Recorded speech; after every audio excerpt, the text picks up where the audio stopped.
അവര് പണി തുടങ്ങി. ഇപ്പോഴും എസ്റ്റേറ്റ് വിട്ട് കിട്ടിയ കടലാസ് കയ്യിൽ കിട്ടില്ല, കിട്ടൂല. കാരണം എസ്റ്റേറ്റിന് വില കൂട്ടി കൊടുക്കണം.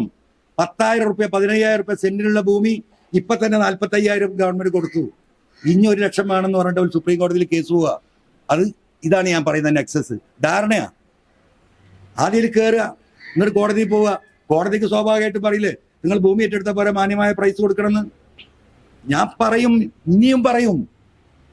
ആ പാവപ്പെട്ട മയ്യത്തിന്റെ മുകളിൽ പാന്തം വലിക്കുക എന്ന് പറയും പണ്ടത്തെ ആളുകൾ.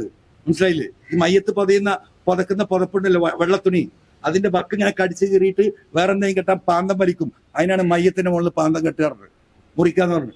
ആ പണിയല്ലേ പിണറായി ഗവൺമെന്റ് എടുത്തുകൊണ്ടിരിക്കുന്നത്. അതിനെതിരെ ഞാൻ പറഞ്ഞുകൊണ്ടേയിരിക്കും. അതിനൊരു തർക്കം നിങ്ങൾ കരുതണ്ട. അത് പറയാൻ പാടില്ല.